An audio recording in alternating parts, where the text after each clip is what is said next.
Hello world, this is Gary A.D.D. Wrenn, and welcome to WrennsRightBrainers.com's first entertainment throwdown video.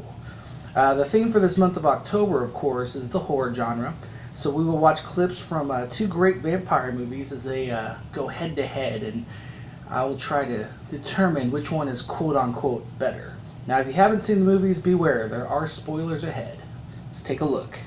1994. That's the year O.J. Simpson was fleeing police in his white Bronco. We all remember that. Kurt Cobain committed suicide. And that was the year Tonya Harding was stripped of her National Figure Skating Championship title because of her attack on Nancy Kerrigan.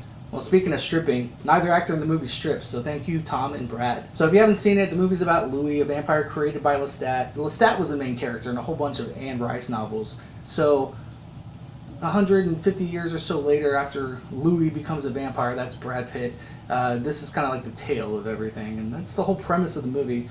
It's pretty funny because Anne Rice wasn't too impressed with casting Tom Cruise as Lestat. She had pictured Rutger Hauer for the part, and then later John Travolta and Johnny Depp both backed out. Oh, by the way, Heathcote Williams is going to be in the film, but was replaced as well. You know, I don't even know who the hell that is, so anyways. But after attending a screening, Anne Rice said that, okay, Tom Cruise is the man. So she wrote a letter of apology to him, and then she took out a 2-page ad in both Vanity Fair and the New York Times, and she endorsed it as a masterpiece. Well, I don't know about all that. It's actually quite boring in today's fast-paced extravaganza of movie making, aka Michael Bay and everything else. But anyways, I still think it's a solid 7. For what it's worth, Oprah Winfrey stormed out because of the amount of blood in it. So, anyways, the body count's 36 in this movie, so for the horror genre, boom, put that on the board for Interview with the Vampire. I don't know what the big deal is about Tom Cruise. Yeah, he's a weird Scientologist or whatever, but come on, man. All actors are out there. Playing Not Yourself 100 times, it's going to mess with your mind. He prepped for the role of Lestat by watching videos of lions attacking zebras in the wild, and then during his 3.5 hours of makeup every day, he had to hang upside down for 30 minutes to get the veins in his head popping out. So that sounds pretty dangerous. He's also really short, so he was placed on an elevated platform during some scenes to reduce the height difference. I wonder if Angelina Jolie watches this whole part and just gets really excited. The porn ripoff of this movie was actually Interview with a Vibrator. Fake rat, fake rat. What's the matter, Tom Cruise, princess? Couldn't hold a real rat? Look at that. All that rat blood. Looks just like wine, doesn't it? So high heels were originally made for men in the 16th century. That has nothing to do with the movie, but just seeing Tom Cruise walk along here just made me think of that. This is always funny when Louis grabs these dogs, but it's so sad. Aww. And then, whoop, nice. Hey Tom, quit giving me acting advice, okay bro? I was in Thelma and Louise. Come on, alright? I already have to play second fiddle to you. See? No gay subtext. He's all mad, acting. Hey, where's my elevated platform? Body count, body count, body count, body count. I also thought it was cool that Lestat hired a painter to decorate her room, Claudia, with unicorns. It kind of made me remember the fantasy film he was in, Legend. Tom Cruise is a badass actor. I guess he has been in a lot of cool stuff. This is definitely one of his better roles. This is actually animatronic, as you can tell.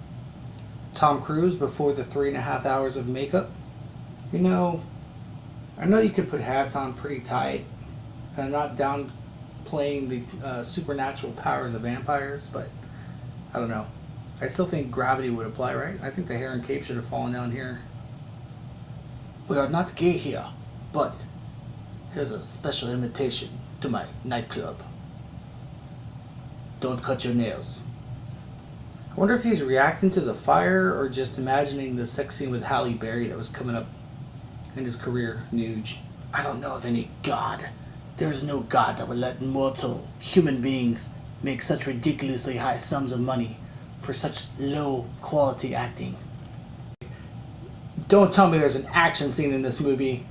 Oh snap. Body count. Yep, that's pretty cool. Finally. Okay, now we're getting some points for Interview with the Vampire.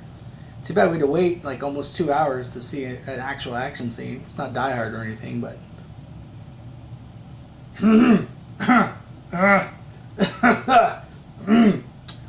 yep.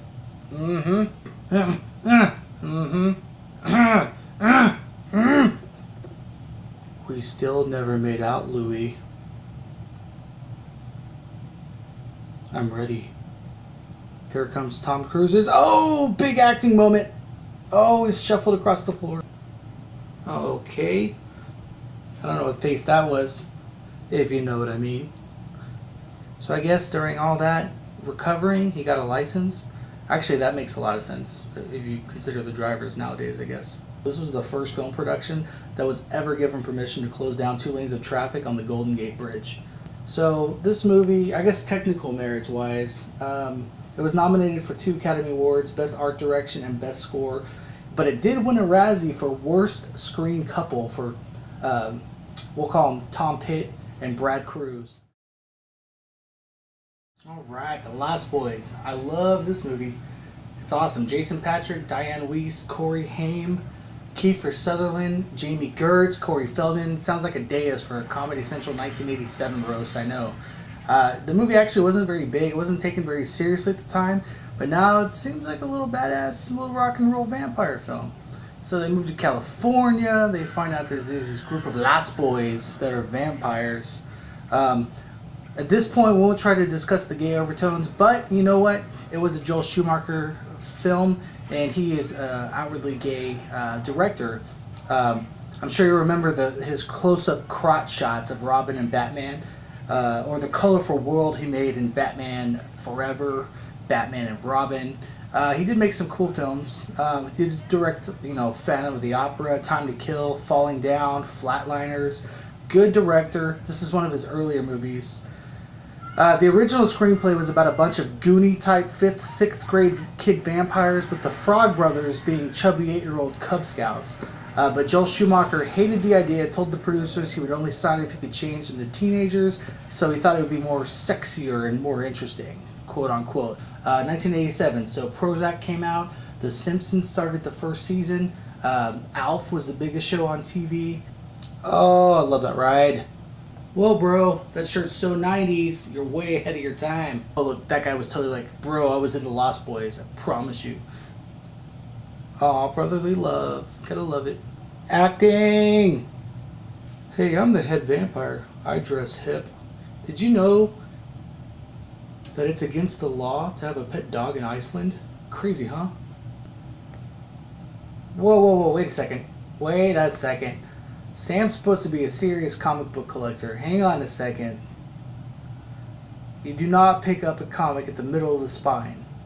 Oh, see that in the background? That's how you pick up a comic book. Nice.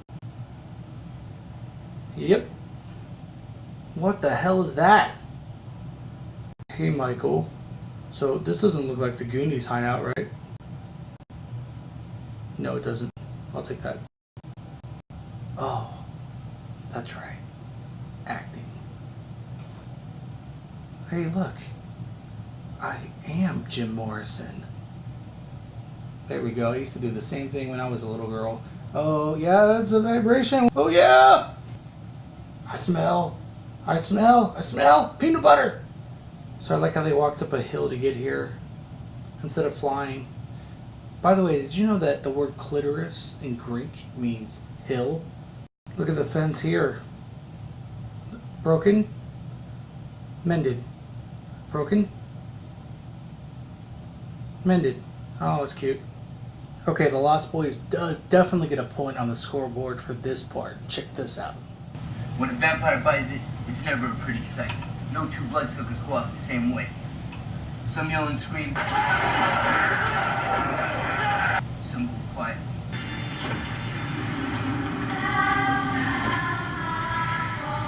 Some explode.